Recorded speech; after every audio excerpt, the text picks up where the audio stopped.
The stars bent and twisted as space itself tore open near Jupiter's orbit. Admiral HFY stood on the bridge of his flagship, watching reality fold like paper as his fleet emerged from the hyperspace tunnel. 1,000 warships materialized, in perfect formation, their hulls gleaming dark purple under the alien sun's light. Each ship was a masterpiece of death. Particle beam cannons lined their sides like metal ribs. Plasma torpedoes sat ready in launch tubes that could crack planets in half. Energy shields hummed with enough power to stop asteroids. The Corvani Imperial fleet had conquered 47 worlds with these vessels. World 48 would fall just as easily. HFY's aide, Lieutenant Vorth, approached with the standard invasion report. His clawed hands trembled slightly as he spoke. Even after 12 successful conquests, the moment before battle still made young officers nervous. Admiral, long-range sensors have mapped the system. The third planet shows signs of civilization. No defensive satellites detected. No military fleets in formation. Their technology appears primitive. The Admiral nodded. This was exactly what they expected. Every species in the galaxy followed the same pattern when faced with superior force. They either fought desperately and died quickly, or they surrendered immediately and lived as slaves. The humans would choose one of these paths within the hour. HFY touched the communication controls on his command chair. His voice echoed across all channels as he delivered the standard ultimatum that had worked on 47 previous worlds. Inhabitants of the third planet. I am Admiral HFY of the Corvani Imperial Fleet. Your world now belongs to the Empire. You have one of your local time periods called hours to surrender completely. Failure to comply will result in orbital bombardment followed by ground invasion. Respond immediately. The bridge fell silent. Tactical officers monitored their weapon systems. Communications specialists listened for the expected response. Engineering crews prepared the bombardment. Cannons, everyone knew what came next. It was always the same. 30 minutes passed in tense silence. Then the communication board lit up with an incoming signal from the planet below. Lieutenant Vorth looked puzzled as he read the message. Admiral, we're receiving a response. It's unusual. Define unusual, Lieutenant. The message is very short, sir. It says, we'd like to invite you down for coffee. That's the entire communication. Admiral HFY stared at his aide for several seconds. In 47 conquests, he had never heard those words before. Coffee was apparently some kind of beverage, according to his translator. But an invitation? During a military surrender? Scan for weapons, Lieutenant. This must be some kind of trap. The tactical officer ran deep scans of the planet's surface. His report made even less sense than the message. Sir, I'm detecting no military preparations. Their orbital defense platforms are powered down. Their space fleets are docked in what appear to be commercial harbors. No defensive positions. On the ground. No evacuation of civilian centers. HFY felt a strange sensation in his chest. It might have been confusion, but Corvani warriors were not supposed to feel confused. They conquered. They dominated. They imposed order on chaos. They did not receive invitations to drink mysterious beverages. Perhaps their military technology is hidden, suggested Vorth. Some species use stealth systems we cannot detect. This made sense. The Admiral ordered full tactical sweeps of the system. Every asteroid was scanned. Every moon was examined. Every piece of space debris was analyzed for hidden weapons. The results were impossible to believe. The humans had no hidden fleets, no secret weapons, no stealth technology. Their most powerful warships were old cargo vessels with basic defensive shields. Their planetary defenses consisted of outdated missile systems that could barely reach orbit. A single Corvani destroyer could have conquered this system without help. So why did Admiral HFY feel like he was missing something important? On Earth's surface, Captain Sarah Chen stood in the observation deck of the Geneva Space Center. She held a steaming mug of coffee in both hands and watched the alien fleet through the reinforced windows. Her crew thought she had lost her mind.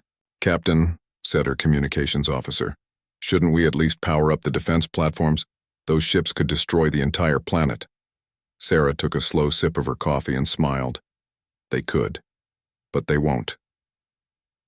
How can you be so sure? Because I've read their cultural profile. The Corvani are warriors, but they follow strict honor codes. They announce their intentions. They give warnings. They follow rules. People who follow rules can be reasoned with. Her tactical officer shook his head. Ma'am, with respect, those are warships up there. 1,000 of them. We have 12 functional defense platforms and maybe 20 ships that could fight in space. We should be evacuating the cities. Sarah turned away from the window and faced her crew. They all looked scared. They had every right to be scared. But fear would not save them today. Only one thing might work, and it was the most human response she could think of. Let me tell you what I learned during the Unity Wars, she said. When Admiral Morrison's fleet was surrounded at the Titan station, facing impossible odds, do you know what he did? He fought to the last ship, replied the communications officer. No, he invited the enemy commander to his quarters for dinner. They talked for 6 hours. By morning, both fleets were working together to stop the real threat. Morrison saved more lives with one meal than he ever did with all his weapons. The crew exchanged glances. This was either brilliant or completely insane. Probably insane. Sarah returned to the window and watched the alien ships. They maintained perfect formation, waiting for a response to their ultimatum. She had given them a response, but not the one they expected. Now came the hard part, waiting to see if curiosity was stronger than conquest. Her personal communicator buzzed. It was Mayor Patricia Williams from Geneva. Sarah, dear, I got your message about our visitors. I've set up the meeting room at the community center. The coffee's fresh, and I made those cookies with the chocolate chips. How many of them should I expect? Sarah laughed. Mayor Williams was 70 years old and treated every crisis like a neighborhood gathering that needed proper refreshments. Today, that attitude might save the world. Probably just their leader and a few guards, Pat. Remember, they're not used to friendly welcomes. This might take some time. Oh, don't worry about that. I've got all day, and the coffee shop doesn't close until midnight. These poor dears have probably been traveling for months in those cramped ships. They must be exhausted. Sarah ended the call and looked up at the alien fleet. 1,000 warships carrying enough firepower to turn Earth into space dust. Their commanders probably expected either desperate resistance or immediate surrender. They were about to experience something completely different. They were about to meet humans who genuinely wanted to be their friends. The Admiral's communication board lit up again. Another message from the planet. What do they say now, Lieutenant? Vorth read the message with growing confusion. Sir, they're asking if anyone in our fleet has dietary restrictions. They want to know if we can eat chocolate. Admiral Zextai sat in his command chair, staring at the latest message from the humans. They wanted to know about dietary restrictions and chocolate tolerance. This was not how invasions were supposed to work. Lieutenant Vorth approached carefully. Sir, the humans have sent coordinates for the meeting location. It's a small building in one of their cities. They're calling it a community center. A what? According to our translation systems, it's a place where local citizens gather for social activities. They share food and discuss local matters. The Yidai Admiral's tactical mind tried to process this information. A community center was not a military installation. It was not a government building. It was not even a place of strategic importance. It was where ordinary people met to be social. This has to be a trap, muttered Commander Thresh from the weapons station. No species invites their conquerors to a social gathering. But Admiral Zextai had studied the tactical reports carefully. The humans had no hidden weapons, no secret fleets, no advanced technology that could threaten his ships. Even if this was a trap, what could they possibly do? Their entire military could not scratch the paint on a single Corvani warship. Curiosity was a dangerous trait in a military officer, but Zextai had survived 47 conquests by understanding his enemies. The humans were behaving in a way that made no tactical sense. He needed to understand why. Prepare my shuttle, he ordered. Select 6 guards for the landing party, full combat armor and weapons. Sir? Vorth looked worried. Regulations require a full battalion for first contact with hostile species. The humans are not hostile, Lieutenant. I don't know what they are, but they are not hostile. 30 minutes later, Admiral Zextai's shuttle descended through Earth's atmosphere. He had piloted ships through asteroid fields and cosmic storms, but this simple journey made him nervous. Below was a world that should have been screaming in terror or preparing for desperate battle. Instead, their communication channels carried music, news reports about local sports, and something called weather forecasts. The shuttle landed in a parking area next to the Geneva Community Center. Through the viewport, Zextai could see a small building made of red brick and glass. Humans walked nearby, carrying on with their daily activities. Some of them stopped to look at the alien shuttle with curiosity, but none of them ran away screaming. A woman appeared in the doorway of the building. She was elderly, with gray hair and lines around her eyes that suggested frequent smiling. She wore a simple dress with flowers printed on it. As the Admiral and his guards emerged from the shuttle in full battle armor, she waved at them cheerfully. "You must be Admiral Zextai," she called out. "I'm Patricia Williams, but everyone calls me Pat. Welcome to Earth." The Admiral's guards immediately formed a protective formation around him, their weapons ready. Pat Williams looked at the display of military might and clucked her tongue disapprovingly. "Oh my, you boys look uncomfortable in all that armor. It must be terribly heavy. Come inside where it's cooler. I have fresh coffee brewing and cookies right out of the oven." She turned and walked back into the building, clearly expecting them to follow. The guards looked to their admiral for orders. Zextai realized he was in completely uncharted territory. Military protocol had no procedures for this situation. They followed Pat into the community center. The interior was warm and welcoming. Soft lighting came from overhead fixtures. Comfortable chairs were arranged in small circles. Pictures drawn by children decorated the walls. The air smelled of something sweet and pleasant. Pat led them to a table set with cups, small plates, and a large container of dark liquid. Steam rose from the container, carrying a rich aroma that made Zextai's mouth water despite his confusion. "This is coffee," Pat explained, pouring the liquid into cups. "I made it a little weak since I wasn't sure how strong you like it. And these are chocolate chip cookies. I hope you can eat chocolate. I made some without chocolate just in case." She offered a cup to Admiral Zextai. He stared at it for several seconds. In his entire military career, no one had ever offered him refreshments during a conquest. His guards watched nervously, clearly unsure whether this was some kind of attack. The Admiral removed his helmet and accepted the cup. The liquid was hot and had a complex, bitter taste that was somehow pleasant. Pat watched him expectantly. "How? Is it? Not too strong?" "It is acceptable," Zextai managed. "Oh, good. Now please sit down. You must be exhausted after traveling all this way. How long were you in space?" Again, this was not a question anyone had ever asked him during an invasion. Admiral Zextai found himself sitting in one of the comfortable chairs, still holding his cup of coffee. 47 days, he answered without thinking. 47 days. Oh my goodness, that's a long time to be cooped up in those ships. No wonder you wanted to stretch your legs. Are the accommodations comfortable? Do you have enough food? Patty sat across from him, holding her own cup. She looked genuinely concerned about his comfort during the journey. This was completely outside his understanding of how species reacted to invasion. "Our ships are well supplied," he said carefully. "That's good to hear. Military rations can be so boring, though, all nutrition and no flavor. I bet you haven't had a home-cooked meal in weeks." She was right. Corvani military rations were designed for efficiency, not pleasure. The Admiral had not tasted anything like these cookies in months. They were sweet and warm and somehow comforting. "You mentioned that our world belongs to your empire now," Pat said conversationally as if discussing the weather. "That sounds like a big responsibility. How many worlds do you manage?" 47, Zextai replied, then immediately wondered why he was answering her questions. 47? That must keep you very busy. All that traveling and organizing and making sure everyone gets along. It sounds exhausting." The Admiral blinked. In his entire career, no one had ever described conquest as exhausting. Glorious, yes. Necessary for the Empire's expansion, certainly. But exhausting?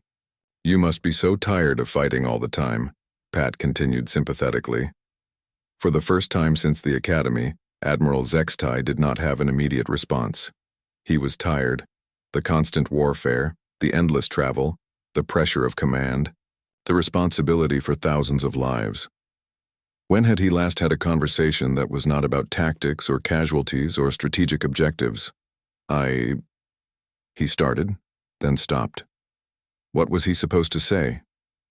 Pat refilled his coffee cup without being asked. Would you like to tell me about your homeworld? I love hearing about different places. And somehow Admiral Zextai found himself talking, not about military campaigns or conquest strategies, but about the crystal mountains of Corvin Prime. About the singing crystals that made music when the wind blew through them. About the festivals where his people celebrated the changing seasons. Pat listened with genuine interest, asking questions about the culture and customs. She shared stories about Earth's different climates and cultures. She showed him pictures of mountain ranges and oceans and cities full of humans living their daily lives. An hour passed, then 2 hours. Admiral Zextai's guards shifted nervously, but their leader seemed completely absorbed in conversation with this elderly human woman. You know, Pat said eventually, you should bring some of your crew down for dinner tomorrow. I make a wonderful roast and I'd love to hear more about those singing crystals. The Admiral's communicator buzzed. Commander Thresh was requesting a status report. The fleet was waiting for orders to begin the invasion. Zextai looked at Pat Williams, who was offering him another cookie with a warm smile. Then he looked at his guards, who were clearly confused by the entire situation. He had come here to accept this world's surrender. Instead, he had been invited to dinner. Lieutenant Commander Vector stood at his post on the bridge of the cruiser Iron Fist, staring at the latest report from the Admiral's meeting.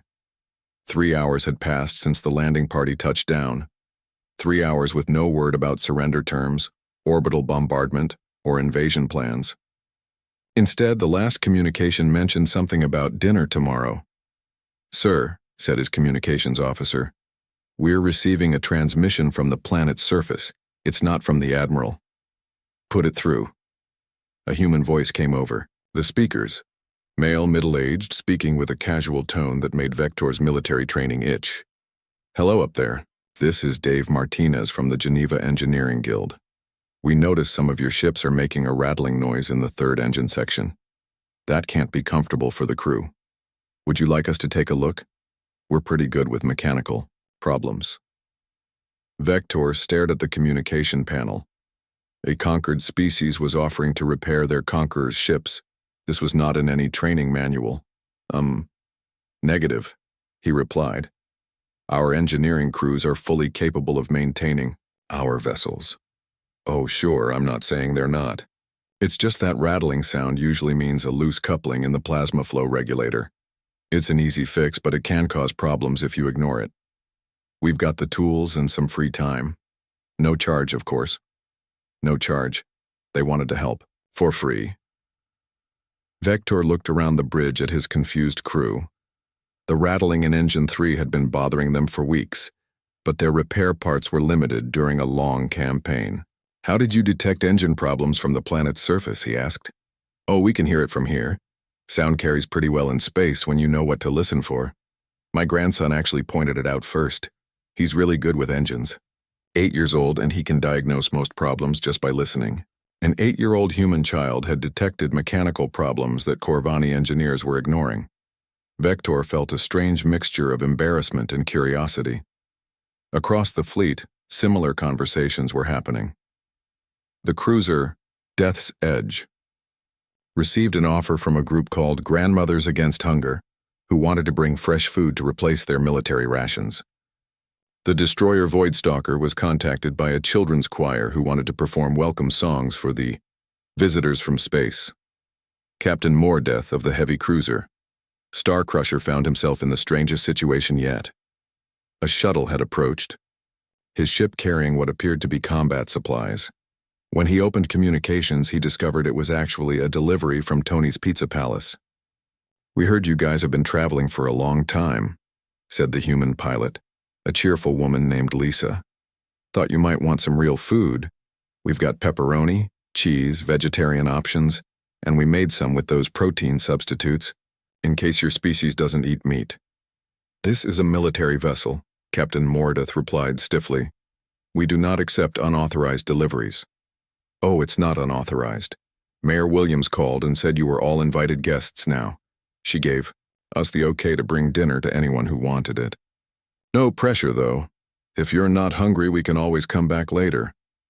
Captain Mordeth had not eaten anything but ration paste in 2 months. The smell coming from the human shuttle was making his stomach growl audibly. What is pizza? He asked carefully. 20 minutes later, Captain Mordeth was eating the best meal of his adult life while listening to Lisa explain how her restaurant started as a family business and grew into a neighborhood gathering place. She asked about Corvani cuisine and seemed genuinely interested in his descriptions of traditional war season feasts. That sounds delicious, she said. You should teach our cooks how to make that dish with the spiced meat. We love learning new recipes. Meanwhile, on the Admiral's flagship, Commander Thresh was dealing with his own unprecedented situation. A group of human children had somehow gotten permission to visit the ship. They arrived with their teacher, a patient woman named Ms. Rodriguez, and were now taking what they called a field trip. What does this button do? Asked a 7-year-old boy named Marcus, pointing at the weapons control panel. That activates the plasma cannons, Thresh replied automatically. Cool, what about that one? That targets the main particle beam array. Awesome. Are those the things that blow up planets? Thresh paused.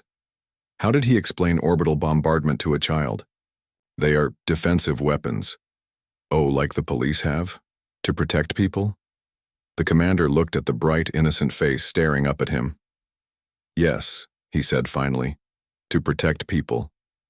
The children spent 2 hours exploring the ship, asking endless questions and drawing pictures of the alien technology. Marcus gave Thresh a crayon drawing of the bridge, complete with stick figures of Corvani officers at their posts. In the corner he had written, "Thank you for visiting Earth" in shaky letters. By evening, similar scenes were playing out across the entire fleet. Engineers from Earth were fixing mechanical problems that Corvani crews had been ignoring. Cooks were delivering fresh meals that made military rations seem like punishment. Artists and musicians were sharing cultural works that gave homesick soldiers a taste of beauty they had forgotten existed. Lieutenant Commander Vector found himself in the ship's mess hall at midnight, sharing stories with Dave Martinez, the human engineer who had fixed their engine problems in 2 hours. Dave brought chocolate cake and seemed to find Corvani military life genuinely fascinating. So you've been away from home for how long? Dave asked. 8 months for this campaign, but I have been on active deployment for 3 years. 3 years. Man, you must miss your family like crazy. Got any kids? Vector pulled up a hologram of his young daughter, Senna. She will be starting her education trials when I return. She's beautiful, Dave said sincerely. That's about the same age as my daughter Emma. She's dealing with her first year of middle school. Lots of anxiety about fitting in and making friends. Kids that age have so much pressure these days. For the next hour, 2 fathers from different species shared the universal concerns of raising children. Dave showed pictures of Emma's soccer team. Vector explained Corvani coming-of-age traditions. They discovered that parental worries were remarkably similar across the galaxy. You should bring Senna to visit sometime, Dave said as he prepared to leave. Emma would love to meet someone from another planet, and we've got great schools here if you ever want to settle down somewhere peaceful. After Dave left, Vector sat alone in the mess hall, staring at his daughter's picture. When was the last time he had talked about Senna with someone who cared? When was the last time anyone had asked about his family as people rather than military dependents? His communications officer found him there an hour later. Sir, Admiral Zextai is requesting status reports from all ships. He wants to know about fraternization with local populations. Vector looked around the mess hall. There were crumbs from Dave's cake on the table. A child's drawing was taped to the wall where Marcus had left it. The air still smelled like pizza from Captain Mordeth's dinner. Tell the Admiral, he said slowly, that crew morale has never been higher. Across the fleet, other officers were filing similar reports. The humans were not trying to corrupt their crews or gather intelligence. They were not attempting sabotage or psychological warfare. They were simply being friendly to strangers who were far from home. And somehow, that friendliness was more disarming than any weapon the Corvani had ever faced. Admiral Zextai stood in his private quarters, staring at the flood of reports covering his desk. Each one described the same impossible situation. His elite military force was being systematically dismantled by kindness. The report from Captain Mordeth was typical. Crew efficiency up 30% after meal delivery from local food establishment. Request permission to learn human cooking techniques for long-term missions.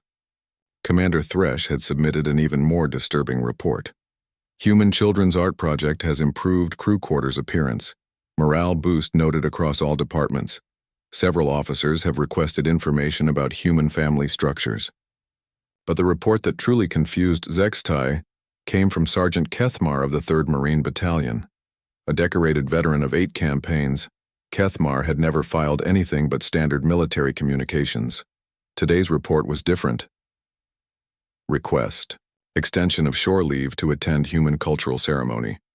Local citizen Maria Santos has invited me to participate in her wedding celebration, as she has no available family member to escort her.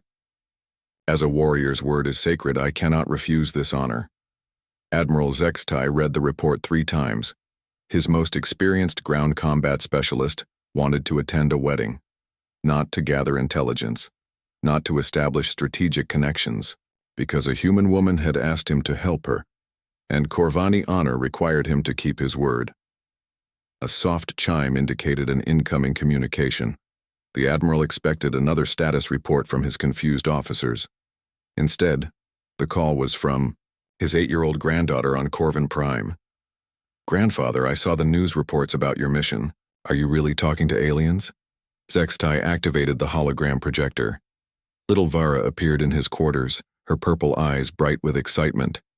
"I am conducting diplomatic negotiations with a new species. Yes. What are they like? Are they scary? Do they have weapons like us?" The Admiral paused. How could he explain that the humans were nothing like any species he had encountered? "They are different, little star. They do not seem interested in fighting." "That's good. Fighting is sad. Mama says you have to fight because it's your job, but you don't like hurting people. Maybe these aliens can be friends instead." Out of the mouths of children. Zextai had been thinking of the humans as a military problem to be solved. His granddaughter saw them as potential friends. "Tell me about the friends you've made, grandfather." And somehow, Admiral Zextai found himself describing Pat Williams and her community center.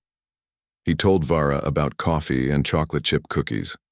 He explained how the humans offered help without expecting anything in return. "She sounds nice," Vara said. "Can I meet her someday?" "Perhaps you can, little star." After ending the call, Zextai walked to his observation window. Below, Earth turned slowly in the darkness of space. His fleet surrounded the planet like a protective shell rather than a siege formation. When had that changed? His door chimed. Commander Thresh entered, but he was not alone. A human woman followed him into the room. She was middle-aged, with brown skin and kind eyes. She carried a small bag and looked completely comfortable in the heart of an alien warship. "Admiral," Thresh said, "this is Dr. Elena Vasquez. She's a psychologist from the Earth United Nations. She asked to speak with you." Dr. Vasquez stepped forward with no apparent fear.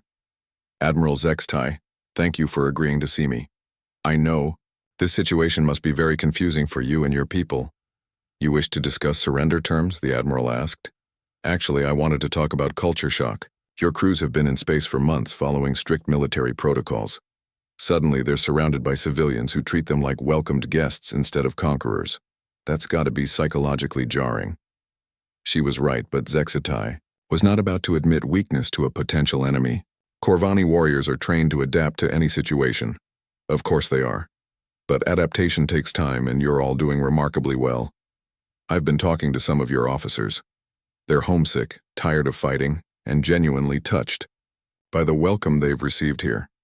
Dr. Vasquez sat down without being invited. Admiral, can I ask you a personal question? When was the last time someone asked how you were feeling instead of asking for orders? The question hit harder than any weapon could have. Zextai realized he could not remember the last time anyone had shown concern for his emotional state, rather than his strategic decisions. You are attempting psychological manipulation, he said stiffly. No, I'm not. I'm offering friendship to someone who looks like he needs a friend. The simple honesty in her voice was devastating. Admiral Zextai, conqueror of 47 worlds, felt something break inside his chest. I don't understand your species, he said quietly. Every world we have encountered either fights us or surrenders to us. You do neither. You invite us to dinner, you fix our ships, you share your food. Why? Dr. Vasquez smiled. Because you're people, just like us. You're far from home, following orders, doing a job you probably don't enjoy very much. Everyone deserves kindness, Admiral. Everyone deserves to be welcomed. But we came to conquer your world. I know. But you haven't, have you? You could have started bombing cities the moment you arrived. Instead, you accepted an invitation to coffee. That tells me more about who you really are than any military reputation. Admiral Zextai walked to his desk and activated his communication system. The holographic displays showed him tactical reports from across the fleet. But instead of reading military statistics, he found himself looking at pictures his officers had attached to their reports. Human children playing in parks, families sharing meals, artists creating beauty for its own sake. My superiors will demand an explanation for this delay, he said. What will you tell them? The Admiral thought about his granddaughter asking to meet Pat Williams. He thought about Sergeant Kethmar wanting to honor his promise to Maria Santos. He thought about Lieutenant Commander Vector sharing cake with a human father who cared about his daughter. I will tell them that Earth presents unique strategic challenges that require extended analysis. Dr. Vasquez laughed. That's a very diplomatic way of saying these people are too nice to shoot. Perhaps. She opened her bag and pulled out a small wrapped package. Pat Williams asked me to bring you this. She said you seemed to enjoy the cookies yesterday. Inside the package were fresh chocolate chip cookies, still warm from the oven. A handwritten note was attached. Dear Admiral, I hope you're sleeping well on that big ship. These are for you and your crew. Come back for dinner anytime. Pat Admiral Zextai held the note and realized that no one in his adult life had ever worried about whether he was sleeping well. Admiral, Dr. Vasquez said gently, what would happen if you simply told your superiors that Earth chooses to join the Corvani Empire voluntarily? No conquest necessary. We want to be part of your civilization. That is unprecedented. The Empire does not accept voluntary membership. Maybe it's time for some precedents. That night, Admiral Zextai stood in his quarters, composing the most important communication of his career. He was about to recommend something that had never been tried in the Empire's history. Not conquest, not surrender. Partnership. Outside, his fleet maintained its protective formation around Earth. But protection from what? The humans had no enemies in space. The only threat to their peaceful world was the very fleet that was now considering itself their guardian. The Admiral attached his granddaughter's recording to the message, along with reports from his officers describing human kindness. Let the Empire see what he had seen. Let them try to explain why a species that offered friendship was being treated as an enemy. As he prepared to send the message, a final communication arrived from the planet's surface.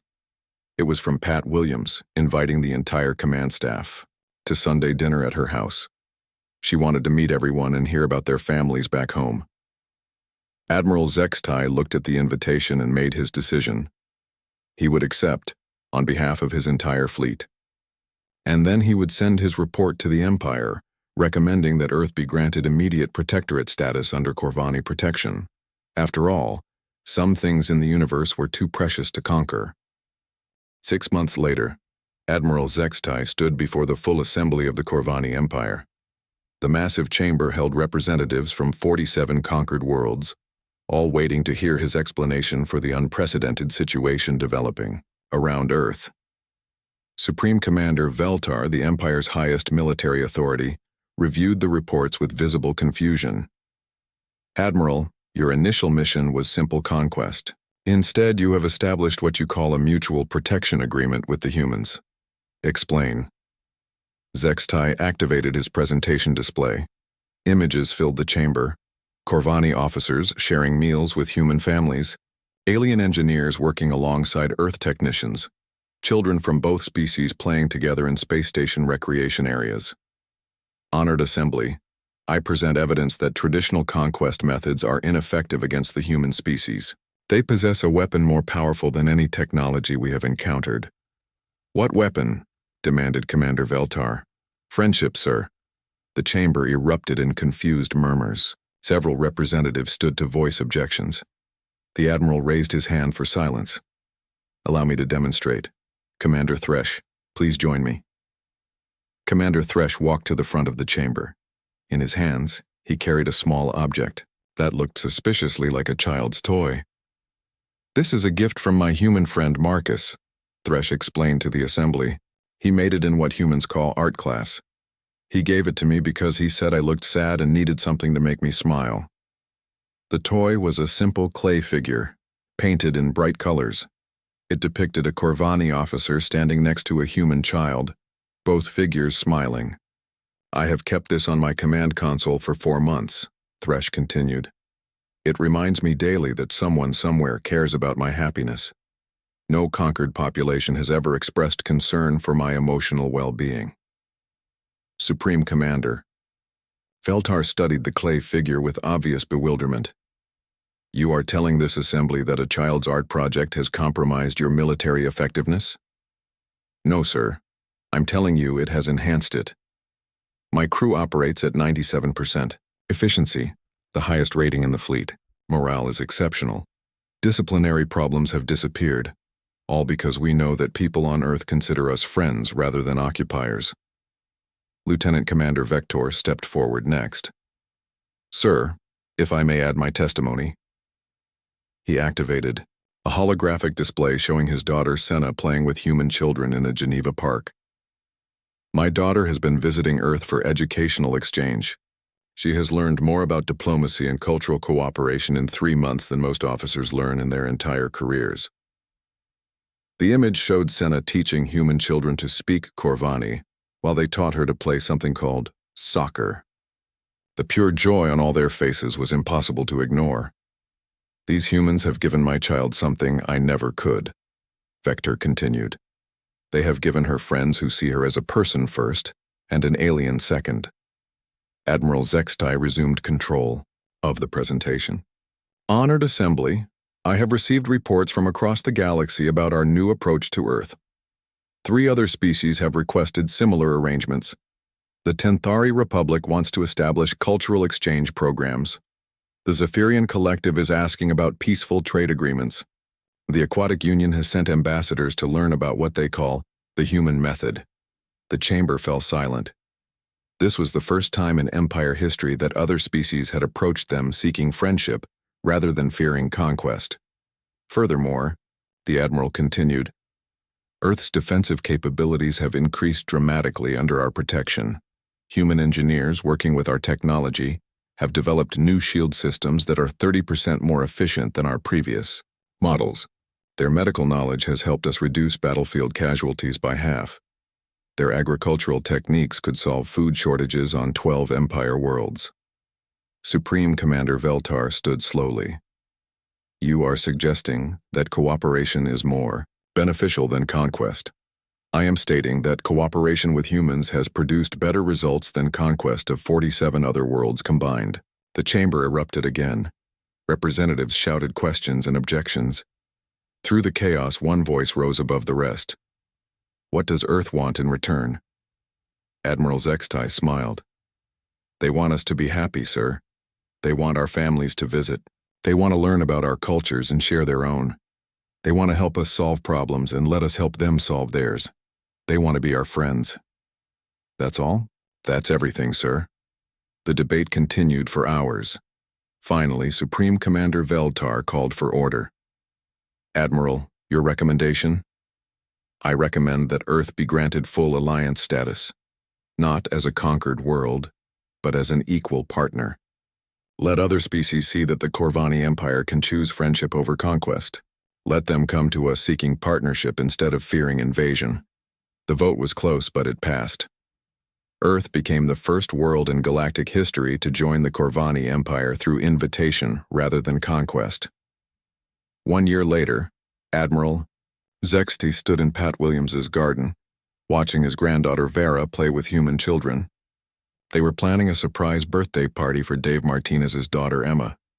The planning involved 3 species, 2 languages, and enough chocolate cake to feed a small army. "You know," Pat said, offering him a cup of coffee, "I never expected that invitation to coffee would change the galaxy." "Neither did I," the Admiral admitted. "My superiors are still trying to understand how it worked."